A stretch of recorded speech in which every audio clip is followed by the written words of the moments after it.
Yo la guilde, vous avez envie de préparer vos builds de Diablo 4 mais vous ne savez pas comment vous y prendre? Eh bien vous êtes au bon endroit. Je vais vous montrer comment planifier un build pour n'importe quelle classe de Diablo 4 et pour ne pas manquer les prochaines vidéos liées à Diablo 4 sur ma chaîne, n'oublie pas de t'abonner et d'activer la cloche. Sur ce, c'est parti!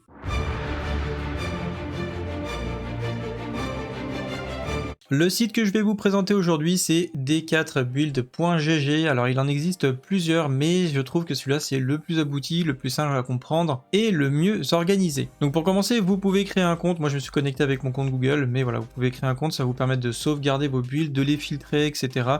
dans la partie My Build. Pour l'instant, il n'y a pas de version française. Alors évidemment, vous pouvez faire clic droit, traduire en français. Moi je ne le fais pas parce que je trouve parfois les traductions un petit peu approximatives, donc je préfère avoir au moins les bons titre en anglais, et puis après je pense qu'il y aura une version vraiment full français qui devrait arriver dans les prochains mois. En tout cas voilà, une fois que vous avez fait un build, vous pouvez le sauvegarder, le partager évidemment, et aussi les trier pour vos différentes classes, comme ça si vous avez plusieurs builds, au moins vous pouvez vous y retrouver. Et ensuite pour commencer un build, vous allez cliquer sur Build Planner, vous allez pouvoir choisir la classe ici en haut, vous avez des boutons importants ici donc pour partager et sauvegarder votre build, et ensuite on va pouvoir commencer par créer l'équipement. Donc l'équipement, on parle surtout des aspects légendaires, donc ça va vous proposer les objets uniques par emplacement et les différents aspects qui sont également disponibles sur cet emplacement. Donc là par exemple on est sur le home, et ce que vous allez faire dans un premier temps, c'est que vous allez définir ceux qui vous semblent intéressants en cliquant sur la petite étoile. C'est important parce que le fait de faire ça, ça va vous les mettre en favori, et quand vous allez passer après sur d'autres emplacements qui ont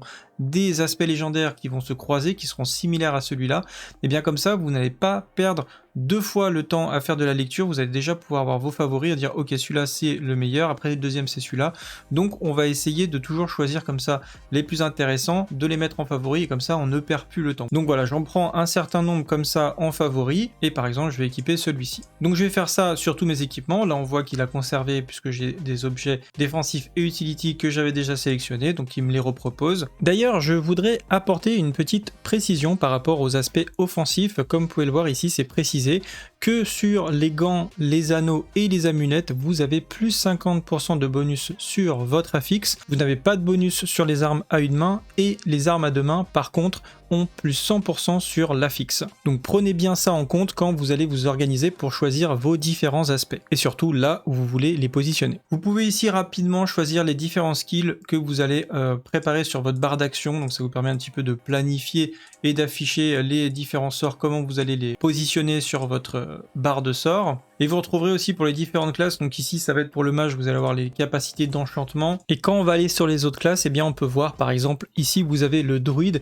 vous avez la capacité identitaire du druide, hein, vu qu'on l'a pas encore découvert sur la bêta, mais d'après ce qu'on m'a expliqué, en gros vous allez pouvoir choisir deux positionnements comme ça sur des bonus sur un des différents esprits. On a le cerf, l'aigle, le loup et le serpent. Donc vous pouvez en mettre deux dans un principal et ensuite un dans chacun des autres. Et franchement, il y a des bonus assez broken. Pareil pour le guerrier, on voit qu'il y a les différentes capacités d'expertise donc à choisir. Pour le nécromancien, vous avez évidemment le livre des morts, et le voleur, sa spécialisation. Ensuite, évidemment, vous allez pouvoir choisir les différentes compétences comme si vous étiez dans le jeu. Donc là, ça dépendra de ce que vous avez envie de tester, de ce que vous voulez essayer. Alors, le tableau de parangon, je vais essayer de vous simplifier ça au maximum pour que vous compreniez et vous puissiez commencer à faire vos premiers builds sans trop de difficultés.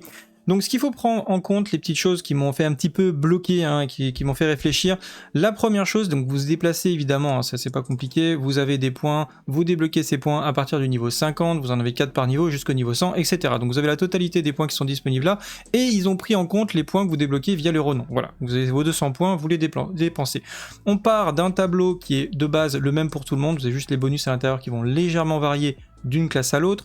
On avance sur le chemin que vous préférez en fonction des bonus sur votre route.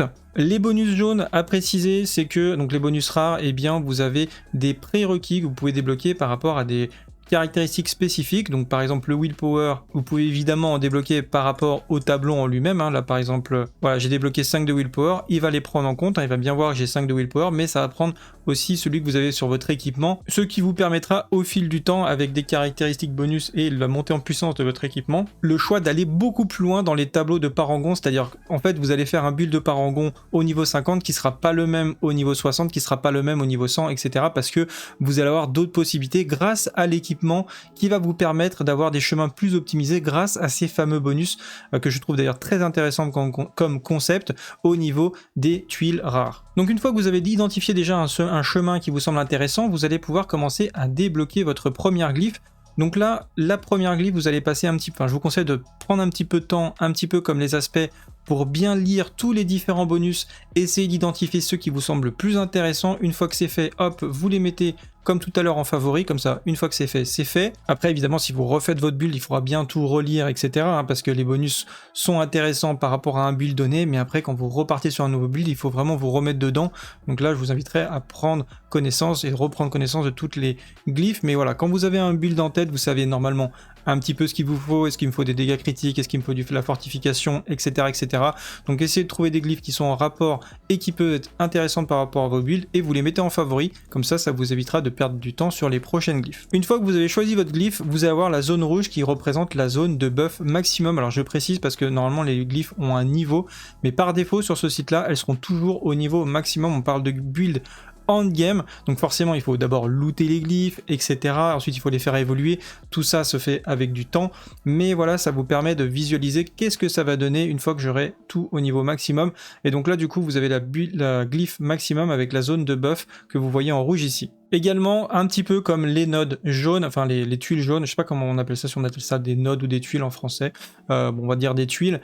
Sur la tuile jaune, dites-moi en commentaire si vous préférez que je dise node ou tuile d'ailleurs. Donc là c'est pareil, vous avez des prérequis, vous avez un bonus de base qui va être activé, donc qui va booster par exemple sur cette glyphe que j'ai pris au pif, un bonus de 50% à toutes les nodes qui sont à proximité, donc ça veut dire que celle-ci devrait pas donner 5 d'intelligence mais un peu plus. Et si vous débloquez 40 de dextérité dans la zone de la node, eh bien vous allez avoir des bonus additionnels qui sont précis au-dessus, ça fait donc 15% de dégâts supplémentaires pour les sorts qui ne sont pas basiques et qui ne sont pas des core skills. Voilà, hop, j'ai pris quelques points de dextérité, j'ai donc débloqué les 40 de dextérité et du coup j'aurai mon bonus de 15% de dégâts augmentés par rapport à ces glyphes là. Mais ça peut être d'autres bonus par rapport aux glyphes et il peut être intéressant parfois de prendre des bonus qui sont pas forcément hyper intéressants de base pour le voleur, par exemple l'intelligence, mais la glyphe va être tellement puissante que ça va vous demander d'aller chercher des points d'intelligence ici dans la zone de glyphe. Ensuite on avance sur le prochain tableau, donc on va sélectionner la sortie et là donc vous allez avoir un choix de tableau de parangon. Donc c'est toujours le même principe, vous allez pouvoir lire les différents bonus qui vont être apportés donc pour le voleur dans ce cas présent et regarder un petit peu ce qui vous intéresse, mais il ne faut pas non plus regarder que ça, puisque ce qui est important, ça peut être évidemment le bonus légendaire de cette glyphe légendaire, mais ce qui est à l'intérieur du tableau va complètement changer. Vous avez des bonus, soit des bonus bleus ou des bonus jaunes qui sont des fois hyper intéressants pour certains builds, et donc du coup là le seul moyen finalement de savoir tout ça, et bien c'est de les explorer, donc c'est ce que je vous inviterai à faire. Donc déjà vous pouvez commencer comme toujours à mettre en favori les tuiles légendaires qui peuvent être intéressantes, comme ça au moins vous les visualiserez plus facilement. On va en prendre une au pif, donc là c'est pareil, donc quand vous arrivez sur le tableau, hop, vous allez pouvoir le faire tourner donc pour choisir une entrée éventuellement plus intéressante. Voilà, par exemple, on va essayer de se rapprocher de la tuile légendaire, hein, si c'est ce qui nous intéresse par exemple, et je peux faire un chemin et là je vais directement sur la tuile légendaire. Mais au final ça se trouve c'était pas ça qui m'intéresse, je préférais plutôt rusher la glyphe et à ce moment là c'est plutôt l'autre entrée qui m'intéresse et donc du coup je vais plutôt partir de ce côté et je vais rusher la tuile de glyphe et donc du coup je vais mettre la deuxième glyphe que j'avais trouvée intéressante et je vais lui appliquer des prérequis. Ici c'est 25 force, donc on va aller chercher de la force, hop, et du coup comme j'ai assez de force je vais débloquer le contenu additionnel. Également vous pouvez avoir des bonus de glyphes jaunes qui fonctionnent avec le nombre de caractéristiques principales que vous pourrez prendre à l'intérieur de la zone d'effet de la glyphe, et ça c'est ce qui rend aussi également assez compliqué le choix des différents tableaux de parangon, puisque vous allez devoir évaluer par tableau de parangon si vous voulez vraiment utiliser une glyphe, parce que vraiment pour avoir des bonus assez monstrueux par rapport au bonus lui-même de la glyphe. Donc par exemple ici ça me demande tous les 5 de dextérité, ça va augmenter mes dégâts de 2% sur certaines compétences, et donc du coup est-ce que ce tableau là et cet emplacement de glyphe là est celui qui a le plus de dextérité? Ben c'est peut-être pas le cas, et donc le seul moyen de le savoir c'est d'aller vérifier tous les différents tableaux de parangon et de voir quel est l'emplacement de glyphe le plus optimisé par rapport à ce bonus là. Donc moi ce que je comptais faire par rapport à ça, c'est que je vais me faire un fichier Excel tout simplement et je vais aller répertorier qu'est-ce qu'il y a dans les différentes zones, combien il y a de tel et tel bonus disponibles, ce qui permettra de savoir. Je vais faire ça pour mon druide, mais voilà, une fois que je l'aurai fait, je vous ferai peut-être une petite vidéo dessus avec un lien vers le fichier Excel, comme ça vous épargnera les efforts à ce niveau-là.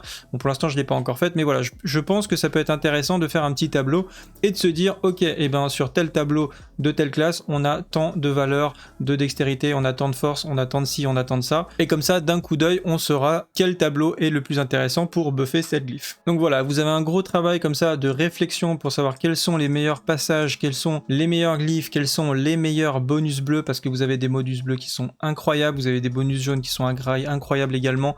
Vous voudrez des fois avoir les bonus, des bonus jaunes, donc orienter votre équipement, etc. Franchement, je trouve le système hyper satisfaisant, hyper complexe, et je pense que c'est quasiment impossible d'avoir deux fois le même build, avoir vraiment de faire un copier-coller, mais étant donné qu'il y a des prérequis de stuff, etc., c'est quasiment impossible d'avoir deux personnages identiques dans Diablo 4, enfin franchement j'y crois pas trop. Et puis voilà, après il vous reste plus qu'à explorer les différents tableaux, à vous faire une petite idée, à essayer de découvrir.